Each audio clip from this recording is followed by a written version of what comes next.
All right, can't wait for September 6th live from Bear Lake. One of the many who are from Logan, Utah, making the trek up just a little bit of ways is going to be Dillon Smith making his Fierce Fighting Championship debut.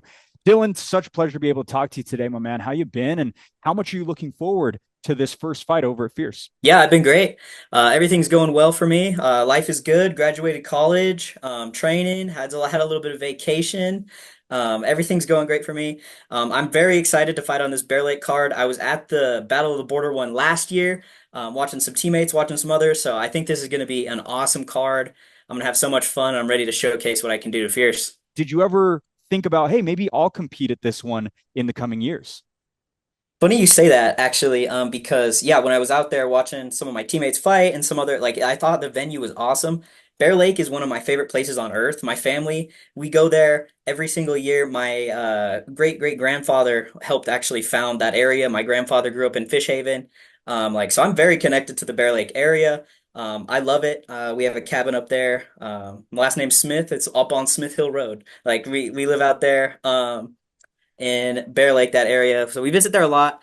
And when I was there at that card, I just loved it. It was so fun, like outdoor venue on Bear Lake, one of my favorite places ever.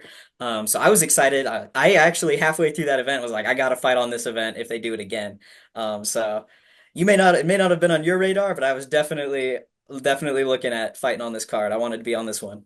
Does preparation change in any way knowing that you're going to be out there with the elements? I don't know if preparation changes. I just don't know how like the logistics of it would work. Like, what if it just starts raining? Are we going to be fighting in the rain? We sloshing around?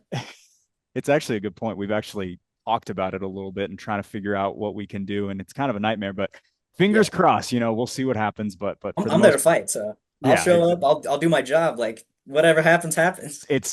maybe moving the cage, but then how do we move the cage? It's a big thing. But Yeah. nonetheless, we're excited to see you and fingers crossed that none of that happens. But I wanted to ask you, you mentioned when we opened up a little bit of the traveling you've been doing. That's one of the reasons I wanted to bring you on this podcast. I have so many questions about your trip to Thailand.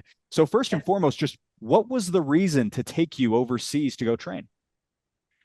I would say it's probably I would say the big reason it's threefold, and I don't want to go super mega in depth, but it's threefold. One, it's a once not a once in a lifetime experience, but like a definitely like a bucket list thing. Like go to Thailand, train Muay Thai, get good at fighting, just live it and breathe it, right? So I was there for a month training, doing that, and just day in, wake up, Muay Thai, lunch, Muay Thai, dinner, Muay Thai, like you just living it. That was like I needed to do that. I had to do it. Um, the second reason being a bunch of opponents were actually turning me down. And so in my mind, I'm like, they were thinking I'm too good for to fight. Like, I don't get how you can be turning down that many opponents at amateur, especially at the time. My record wasn't great. It still isn't super great, but like I don't get how you could be turning me down for a fight, especially when the flyweight division isn't that deep anyway. So I was like, well, I'll just become the monster they think I am. I'll just go to Thailand, train, live it like a pro, and come back and then just destroy the next guy that's put in front of me. And I'll become the monster they think I am. So if you're turning me down for fights, yeah. So that was the reason. And then the last one was I didn't feel like I was plateauing, but I was like, how do I take the next step to just get better? After my fight with Chris Carrillo, he tagged me, he caught me. I think he got a little lucky. I was a little compromised, but he got me through and through. And I was like, let's get better. Let's work on that. Let's become a real contender in the flyweight division. So that's the kind of my reasoning behind taking that trip. What has this urgency stemmed from? Is it the losses, or why do you have this need to improve and find new avenues that maybe other people aren't doing in Utah in order to level up? Yeah. So for me, the concept of always learning, continuous learning is super important to me. I just, like I said earlier, I graduated college, and so I definitely feel myself that I'm a lifelong learner, and I always want to just be improving. I think stagnation is just a slow death. So I think the ability to put yourself out of your comfort zone to get better is imperative, especially in such a sport that is like won or lost on the margins. So if you can dive headfirst into opportunities that make you uncomfortable, but you know will pay off in leaps and bounds, I think you should do that. And so my sense of urgency on this was like, I lost that fight, right? And now, I mean, realistically, I'm 0-2 right now against animals, I might say. But I want to keep fighting and I want to win, right? So the way I'm just going to get better and better. That's all I can do, right? So that's where that's coming from. So give me a little bit of the timeline of when you went out to Thailand. How long were you there? How did you fit it into your schedule? All of that. Yeah. So the timing kind of worked out for me because I graduated college in April and I started a new full-time job um, as I graduated. So I got a return offer from my internship I was doing, and I told them that I was like, I want to take a trip before I start full-time work. And I just graduated college after 4 years of grinding, doing all that. And they said, that's great. We'll start you when you come back. So what I did was I graduated on Friday. I took a plane to San Francisco Saturday, and I flew out Sunday to Thailand and landed. And then there's a time skip around there, but I just started Sure. training hard immediately. So like I literally just graduated college, magna cum laude, I might add. But Hey, there you go. Good for yeah, you. thanks. And but yeah, so like I graduated college, and then I said I'm gonna take a month long like hiatus, a little senior trip, if you will. And I just trained, dedicated my life to Muay Thai there. Then came back after a month because you can get about a month visa without paying extra. You just have a return flight, and you're good to go pretty much. Yeah. So I did that for a month and came back to work here.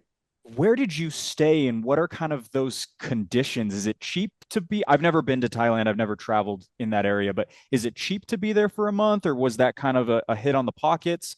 What was that like? Yeah, so I would say if you're gonna go to Thailand for Muay Thai, I would say do it at a camp that has food and board. Because you can go there, you can live at the gym, you can have a nice place to stay, you can have food and training, and it's all kind of an inclusive package.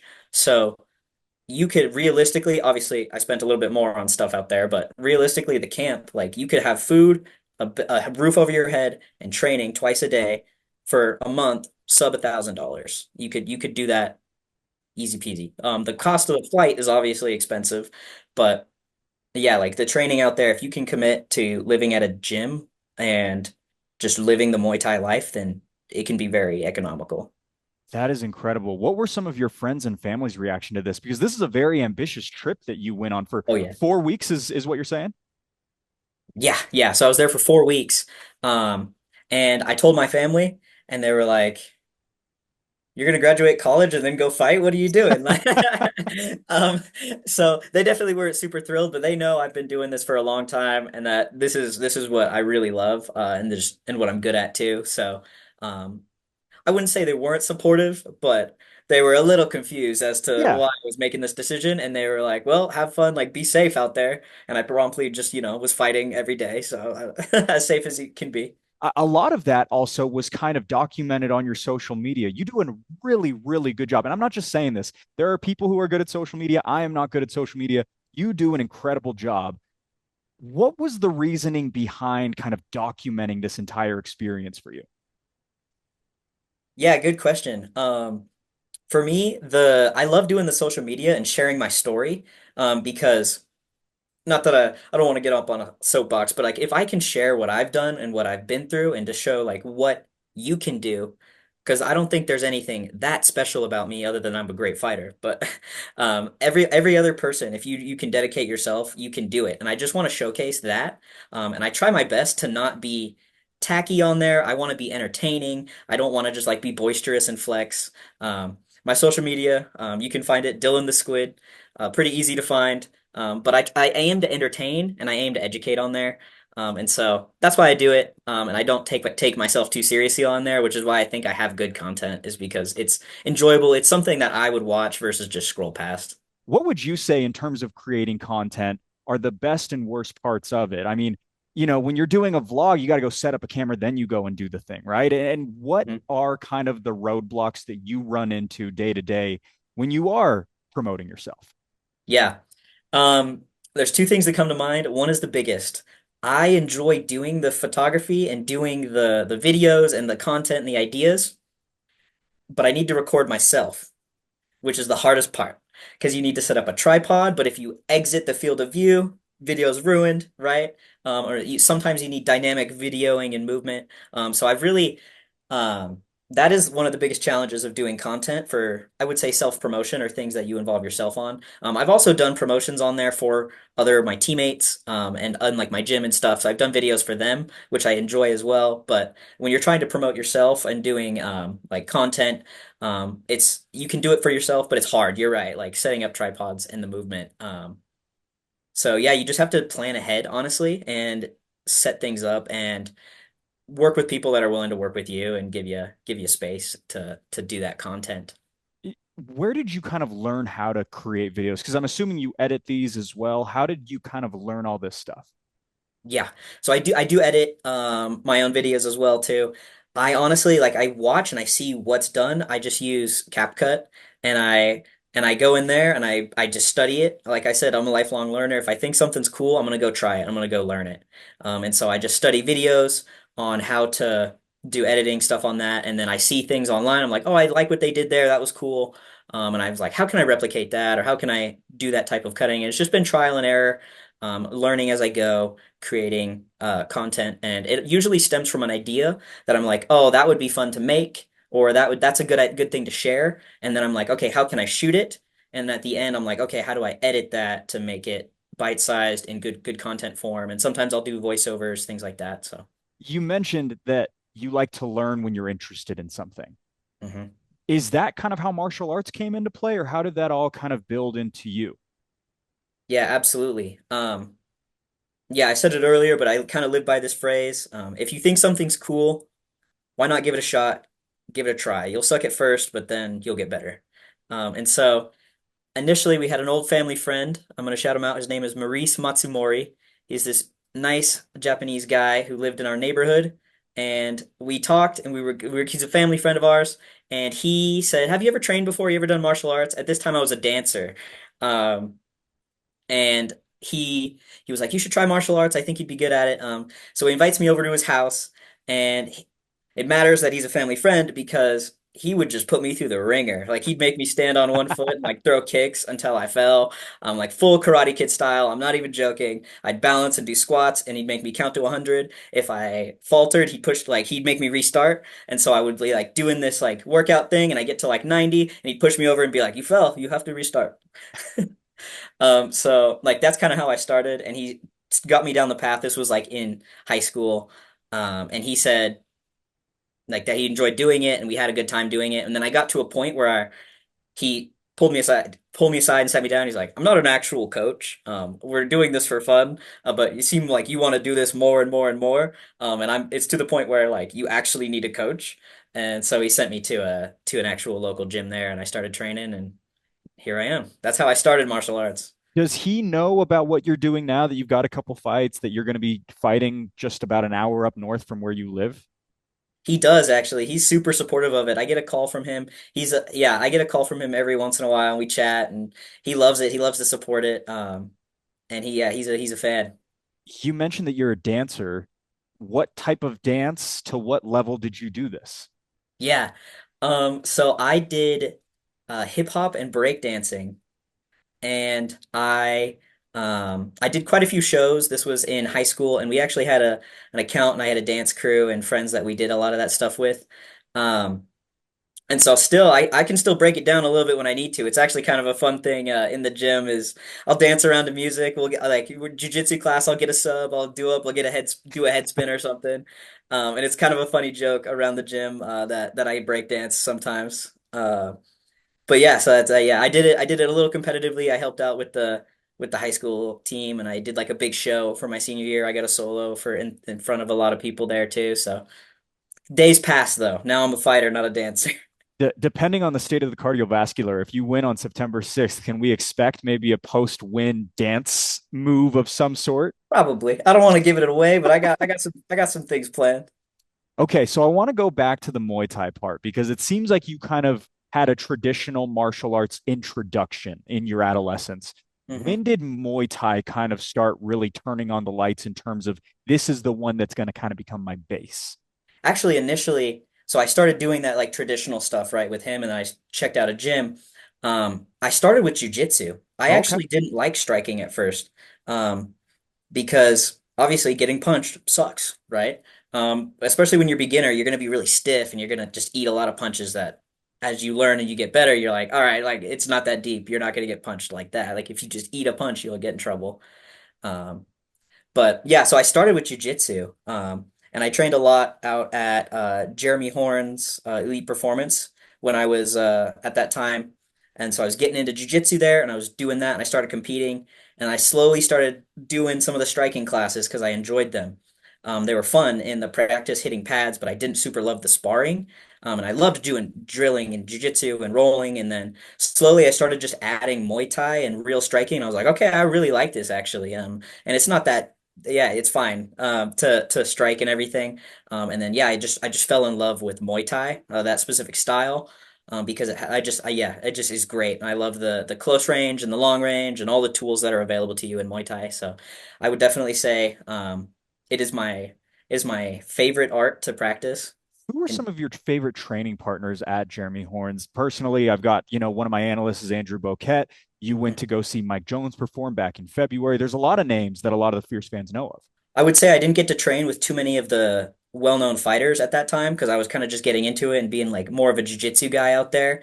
But some names that come to mind, Dave Maggio, awesome fighter, super great to train with. Jess Bluth, really good guy. Obviously Andrew's great too. Um, Dylan Bolt, I've trained with him.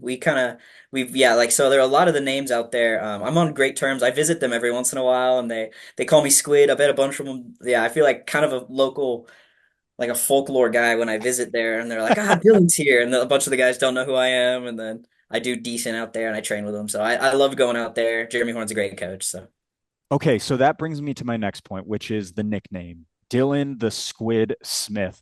Where does that come from? What is the genesis of this nickname? yeah. Um, so I've always been a really fun and weird and kind of funky fighter because a lot of it started from dancing, right? And so.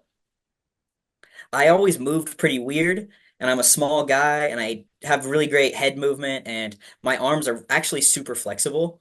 And so, and I just move a lot. And I would initially, when I first started, I was very low and swinging my arms around, kind of like a squid, and and it's fun and it's like playful, but it's also it sounds tacky, but like a little mysterious. Like you kind of don't know what's going on over there. And so.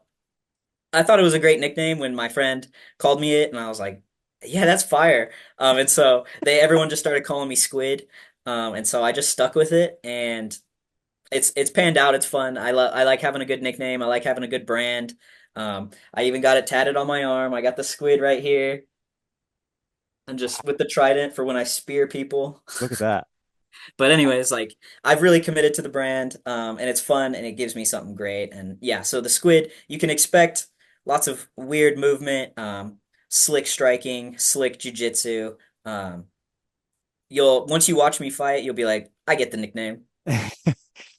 Who gave you the nickname? Was it someone at Jeremy Horns or was it later on?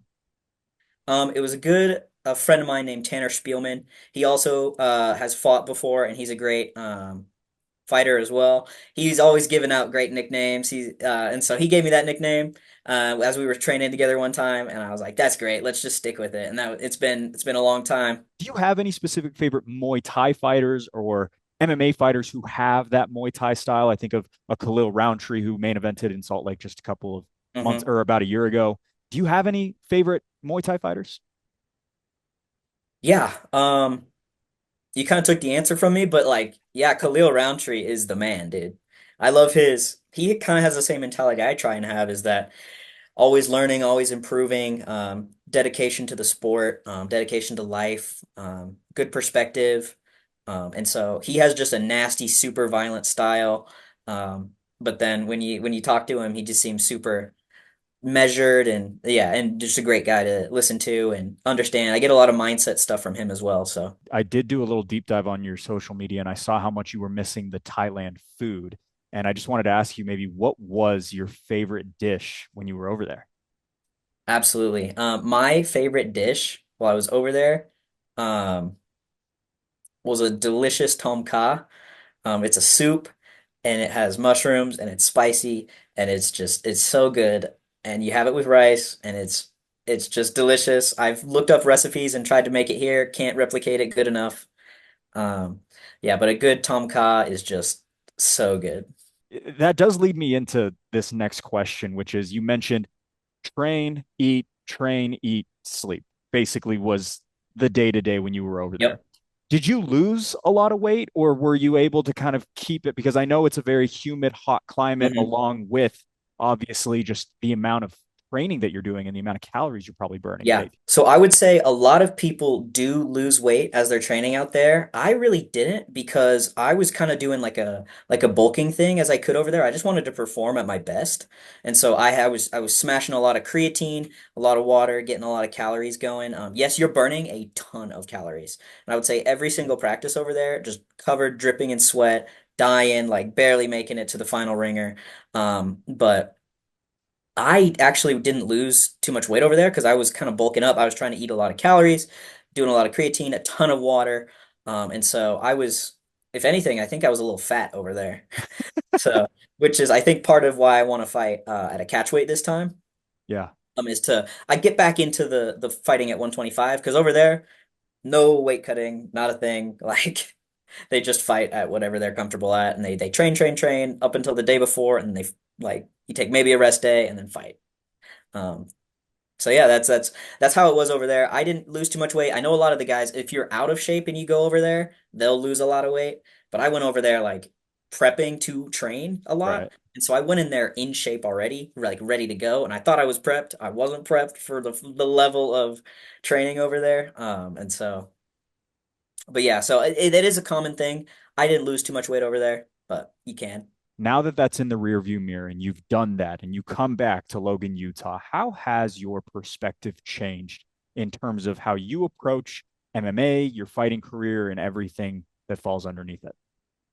Yeah, I would say the stakes are just as high as they've ever been, but they also it feels like I have more perspective and they feel a lot lower, right? Because I watched over there and I watched the lifestyle they've had and they just train, they fighting's like whatever, it's part of the journey, part of the thing. They just fight all the time over there. And it's not that big a deal. Here we care a lot more about the show, about the promotion, about the lead up. Which is true. It's great. I love the show. It's a good time.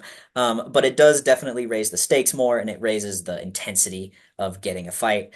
So now I've been able to just take that and approach it with a let's just go out there, let's fight. Part of the journey. I'm gonna keep fighting. I have a lot of fights I want to do. Um, and let's just get after it. Let's do put on the best performance I can, go for the win, and not think about too much of the other stuff. So it definitely feels like a different um mentality going into a fight now that I've seen the perspective of these guys who just live it. Um, and so it's kind of a breath of fresh air to just be like, let's go, let's get after it. Let's have a good fight. September 6th, alongside Tony Garcia. What do you make of that matchup? He's fought for Fierce in the past, been a little bit of time, has had one fight outside of the promotion, but what do you make of him as a fighter in totality? And what are you looking forward to in that matchup? So I definitely like my learner approach. I'm also kind of an analyst about it. I love to look into things and play the matchmaker and do the whole game. I think Tony Garcia is a sharp fighter. He's crisp striking, pretty good kicks, pretty good punches. Like I think he's a decent, well-rounded guy. Some good wrestling too. I just think I have better tools than he does, and I've sharpened him a little bit better. So I think he's a great fighter. I just know all the work I've put in, and I've kind of seen how he fights. I've seen how I fight. Maybe he's made some improvements since the last one, but I kind of get the idea of what Tony Garcia is, and I think uh, on September 6th you'll see me out there proving that I'm just that much better than him. It is such a fun matchup stylistically. Absolutely cannot wait for that one. September 6th, live from Bear Lake. Dillon, the Squid Smith, thank you so much for the time. Appreciate it. Thank you.